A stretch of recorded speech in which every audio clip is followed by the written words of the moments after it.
I've tried getting as many players as possible to play Scrap Mechanic Survival together. This is a story about them, their accomplishments, and the many struggles we faced along the way. Alright, so how do I get everyone to join my Scrap Mechanic game? Scrap Mechanic does not have a public server list where anyone can just join your game. Instead, they choose to handle everything via Steam. Now, of course, I could just accept friend requests from like 100 people, but that would be quite tedious. So there's something even better you can do on Steam. Meet Steam groups. Once you've made a Steam group, everyone can join the chat room, and this is like Steam's version of Discord, where you could have multiple text channels or even voice channels. But most importantly, you can find a list of players playing here, and now I could click on anybody's profile and just join the game. Then you just need to set your in-game multiplayer settings to public, and now people who aren't friends with me on Steam can join me. And after chat decided we're gonna name the world Sunshake Apocalypse, I've loaded right into the world and people already started joining me while I was still in the survival cutscene, and things seem to be going pretty well. People already started gathering resources and gradually more and more players started showing up. But then at one point they didn't anymore.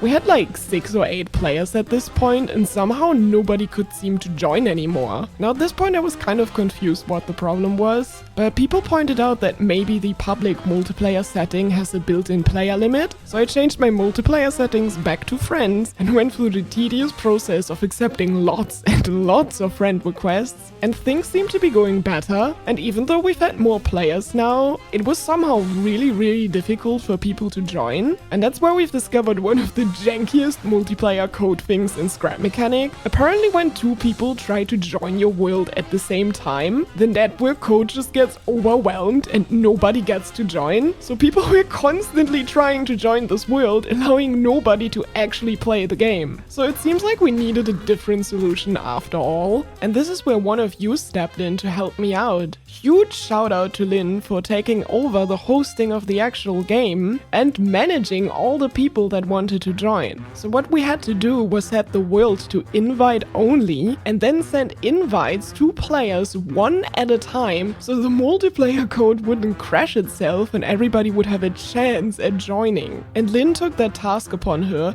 to not only host the game but also manage all the invites. So with the new invite system going, we were ready to actually play for real this time. And slowly but surely all the players started joining in and our player count was rapidly going up. By now the game has truly become a mess with more than 10 players at the same time, which quickly turned into more like 20. So slowly we all went on our way to the mechanic station together, and at this point the lag wasn't even too bad. Well, but the rubber banding already started to happen a lot, and people started spamming lifts too, which you can actually do with the game, especially when it lags a lot, which even further hurts the game's performance, and they haven't fixed this in like forever. Nonetheless, people started making progress on the story, and I thought it's very funny that other people can complete the quest for opening the logbook for me. So very slowly, with lots of rubber banding, we've made our way to the mechanic station, and my frames didn't start to look all that great anymore, but we were gaming. Whenever has some lag stopped Scrap Mechanic players from playing, so it wouldn't stop us either. And it is such a completely crazy sight to see this many mechanics at the mechanic station. Now, players decided already to get onto their own tasks. Some wanted to progress the story, others were trying to get a vehicle going, and I was just kind of observing that mess and trying to be somehow useful. So I chose to just cut down some trees, which is honestly not that hard when you have a bunch of friends helping you out. I've also started facing my first bot, which was basically reacting in slow motion at this point because the game was starting to lag so much. But with all of this lag going on, we could so easily fight the bot, whose pathfinding was very broken by now. And yeah, do you see all of those lifts there? That has really not been helping the lag on the server. So to try and get our frame rate a little bit higher, we had to get rid of those people just spamming the lift everywhere. But as soon as we decided to get rid of the lifts, everyone worked together, which was pretty cool. But it still took way too long to get rid of all of them. But once we've managed to do that, that, the frame rate actually did improve a little bit, and somehow some players already found a caged farmer,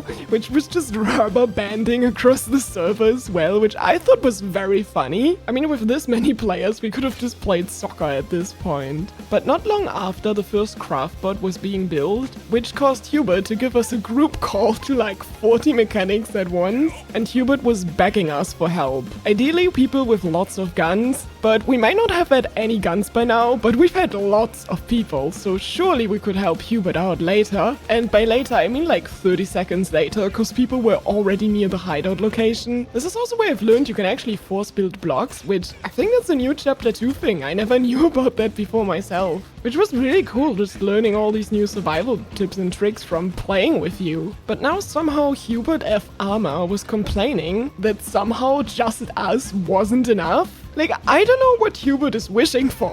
I don't think you can get many more players than this. At this point, we've also had a giant group effort on trying to duplicate the single craft bot we've made. And I don't know if you know this, but there's actually a glitch in the game that allows you to duplicate carried items like craft bots. I think Chips made a video on how the exploit works, which is still not fixed, by the way, almost a month after chapter 2 came out. But yeah, we were really trying to duplicate that craft bot, because look, with so many mechanics, we surely need more than just one craft bot. Now, other than that single craft bot, we didn't really have much yet, so at this point the first players started building the first car, and we didn't have an engine, so we just used the hammers to somehow propel that car, which, I mean, it worked, the car was moving.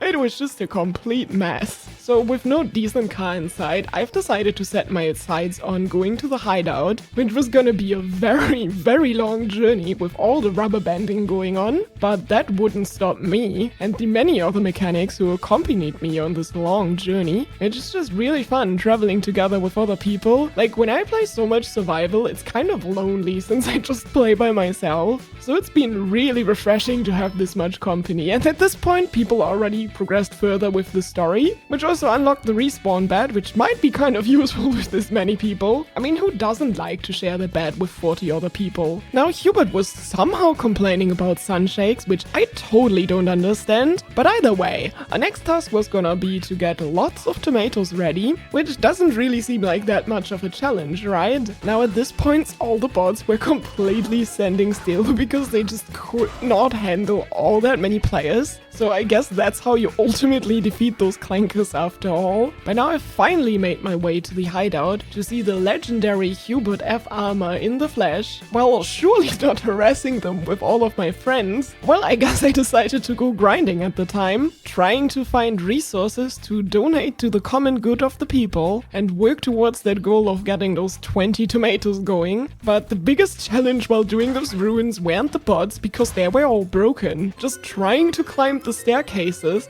I would constantly get sent back because of the horrible rubber banding at this point, which made it almost impossible to climb. And I just did not have the patience for it myself. So when I accidentally fell off the building, I was not gonna get up there again. And yes, you also rubber band during the tumbling, which looks even weirder. This game is just perfect. But at least my other fellow mechanics were making progress and already triggering the first raids. Somehow we've all decided to just build a sort of a base in the hideout. I don't know how these collective decisions get made. I guess it just kind of happens. The first thing I've noticed at the hideout is that somehow there were caged farmers still there. 2 of them were even glitched inside of each other. And it's just another game bug, because they weren't real, they were already gone. But people already got craft bots ready. They've put all the resources behind the craft bots, literally for anyone to just grab. And people were building the first farm. And at that point I also laid eyes on the first vehicle, which was pretty cool to see after over an hour of rubber banding and walking across the map.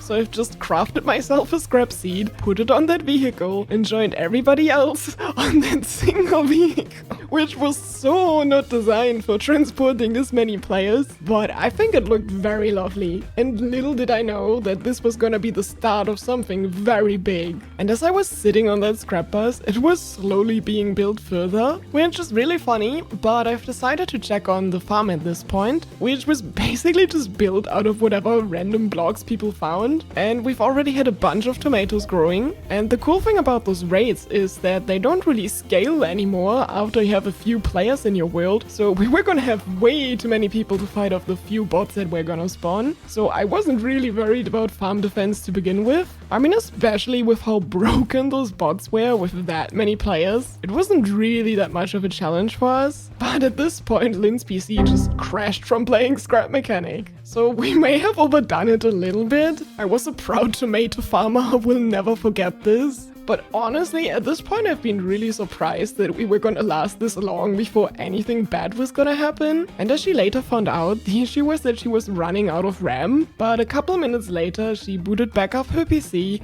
we went back into game, and I was so overwhelmed by having 60 frames in the game, no rubber banding, and the game just working as intended. Well, at least it did do that for a couple minutes, which allowed me to grab one of the tomatoes that have fully grown by now. So I kind of took care of tending to the farm, watering the crops while other people were trying to get more soil and planting the crops, which was a really cool community effort to get that farm going. But yeah, not long after, the legs started to reappear. We've also found the first glow bug by now, which I was trying to feed with some cardboard, but just like the bots, the glow bug was also very confused with this many players. And yeah, people also made these little statues out of toadbot heads, which I thought was very cool. Other people built survival sleds, like so many things were going on. It was pretty cool to see, but I was still pretty bent on getting those 20 tomatoes going, so I've tried crafting a little bit more soil to somehow make the farming faster.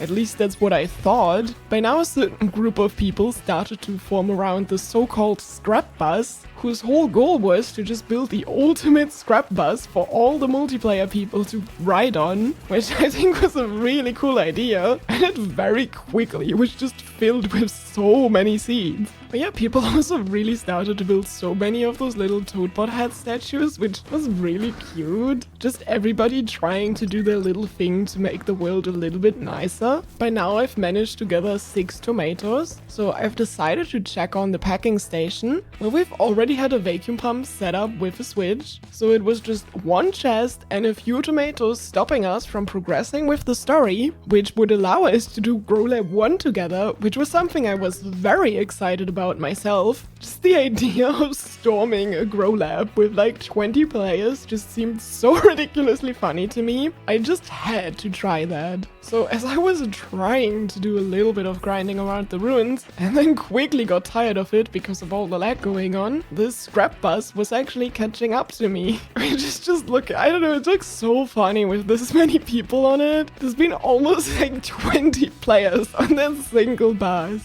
But I went back to the packing station because by now someone was talking about delivering our first chest, and as soon as we had that chest going, we were able to deliver our first tomatoes, which was a very cool moment after 2.5 hours of playing. But at this point we've only had 7 tomatoes by now, then another 7 tomatoes got in, then another 2 tomatoes. So we've only been 4 tomatoes away from progressing with the story and swarming the first Grow Lab. Surely those last 4 tomatoes weren't gonna take that long. Oh yeah, then also people decided to just foam me up with the fire extinguishers they found, which I don't know, just looked very funny. Oh yeah, people also already started duping the chest that we had. So once we've got a single chest, we've got all the chests we need. But somehow the tomatoes were not coming in, so I've decided to investigate myself. We have yet again saw the scrap bus, which kept evolving into a double dagger bus by now. And yes, we've done lots of wheelies on those tape rule wheels too. So I've kind of been waiting at the base by now, where everybody was just goofing around, messing with the glow bugs and stuff. And the Toadbot statues, they've just got backpacks by now. I've not even noticed that with the garment boxes. I've also really tried somehow getting that glow going, because if we had a bunch of it, we somehow could use it to make fertilizer.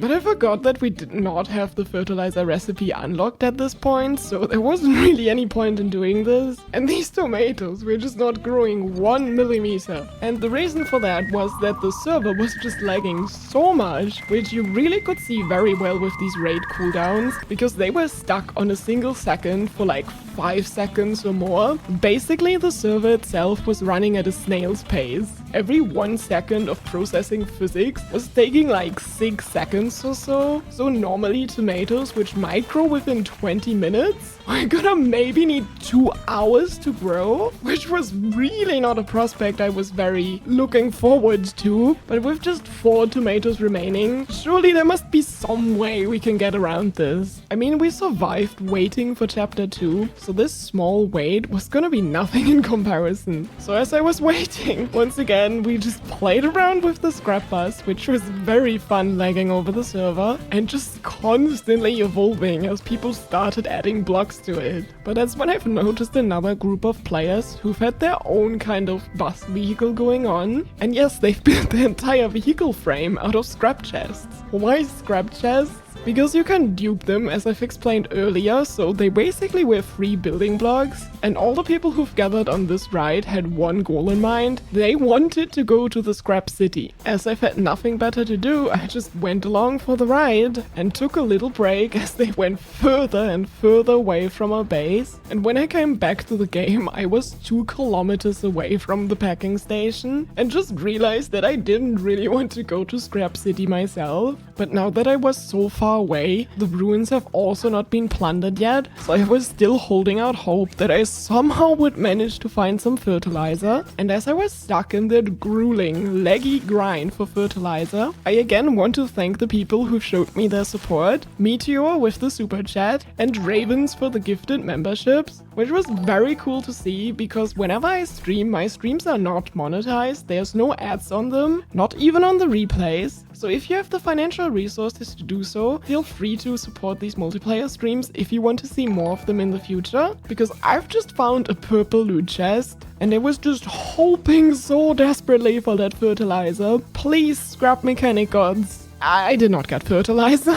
But surely by now, one of my many comrades on the server would have found fertilizer. And since one of them needed ember, I also grabbed some ember on my way back, which yes, did took quite a while, walking 2 kilometers with the rubber banding and all the lag going on. And I was correct, people already found fertilizer. But as I was walking, I found a car, so I was ready to be picked up to the hideout. I just had to bring my own seed, and I decided I was gonna faceplant the wheel. And then we were slowly making our way together to the hideout, at which point the final tomatoes also got delivered. So finally, after 3.5 hours, we've got our first tomato crate. I mean, just look at that beautiful tomato crate. The accomplishment of 40 people playing Scrap Mechanic together. But behind that, another accomplishment of the scrap bus, which has been completely transformed, and it really turned into a quite awesome build this early into the game, and I love the jankiness of it. It's built out of so many random parts, like tape rolls for wheels, some tanks somewhere in the middle, and I was also trying to contribute to the scrap bus like other people. That's why I brought some ember, hopefully for glass crafting, but I also found some glass myself. So I think it's really cool we had this community build where everyone could just contribute a little bit. And by now I also heard from the people who went all the way to Scrap City, and I don't know what exactly they were doing, but I've seen that screenshot of them building a gigantic tree in Scrap City.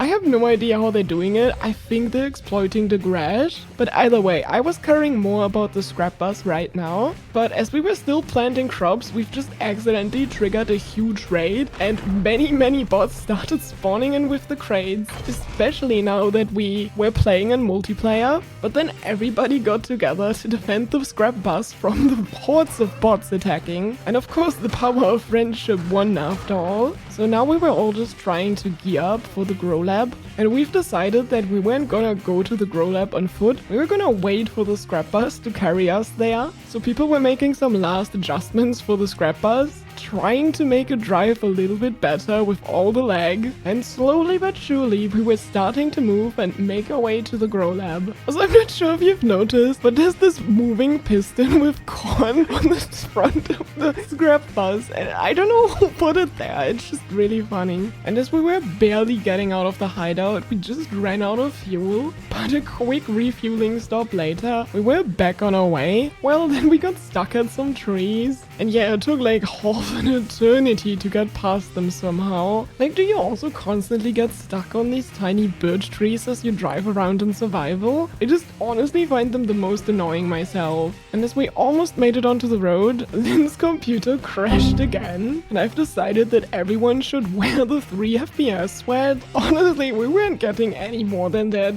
but then I had to wait for all the people to join back in, which made this journey to the grow lab even more tedious. And then people were trying to modify the scrap bus a little bit more to make it drive even better, but I don't know, we just got stuck in the terrain again. At that point it was also getting kind of late for me, so we just started moving the scrap bus by putting it on a lift and transporting it that way, and then we were actually dribbling so much faster. But then we could finally make our way up to the grow lab, which took a little bit of time getting up the cliff. But now I bet you all are also really excited to see what a grow lab with like 20-30 people is gonna be like. After about, it literally almost took us an hour to get there with the scrap bus, by the way. Oh, that's been so painful playing through. But then we've all gathered into the elevator, which was also so overcrowded. At some point we were literally worried if all people could even fit inside the elevator. We might have to start packing the mechanics with the seats into the elevator. Oh yeah, also since the game was still so slow, this took so much longer than a regular elevator. But then we finally made it inside the grow lab. We were all eager to play,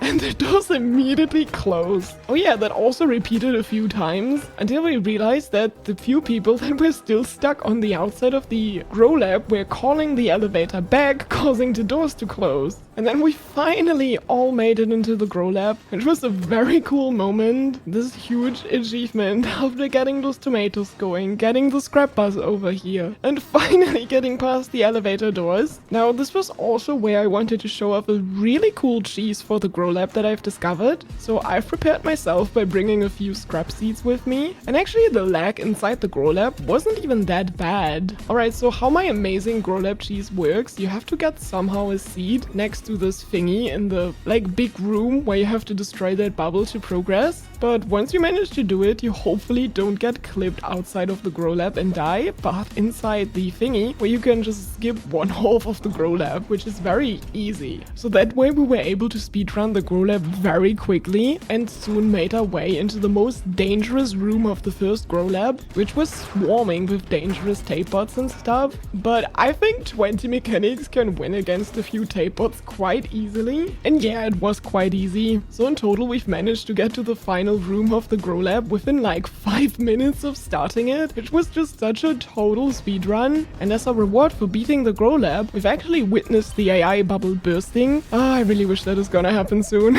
But then everybody was jumping down the dumpster to get back into the survival world, and the other end was a literal mess with mechanic after mechanic falling out of the grow lab, and it just spitting so much gunk one after another. It just would not stop. But now we've had a big mystery on the server where somehow the scrap bus just disappeared. So instead we used this other vehicle with the scrap chests, and we were making our way to the mechanic station because after you beat the first grow lab, seeker bots should start appearing, and I really wanted to see what it was gonna be like with a seeker bot when it tries to target 30 mechanics at once. We'd like literally start World War III with that many missiles. But yeah, the game was still running at a snail's pace. And there was no seeker bot inside, and I did not have the patience to wait another hour or two for that to happen. Also, someone's game totally glitched out after the grow lab, and it was just all covered in green fog for some reason. Then people got bored and started having boxing matches. It was a very fun experience playing with you all, and I also really appreciate the support I've received at the end of the stream. We went from like 1 member to 6, 7 after the end of the stream, which is just absolutely crazy. And please let me know what you think of these massive multiplayer streams. Should I try getting a series going where we play through a normal survival world with lots of people? Maybe not this many at a time, but maybe more like 10 to 20? Because yeah, I've also have not mentioned yet the specs of Lynn's computer. She had a gaming laptop with an okayish Ryzen CPU, but only like 8 GB of RAM, which I think was a really limiting factor here. And I'm curious if with a stronger computer we can actually manage a lot of players better. And if you want to join me on my next multiplayer project, I'm trying to build a city for 100 players together. And if you want to play with people regardless of me streaming or not, I think people in that multiplayer Steam group, they're always eager to play with people. Anyway, thanks for watching!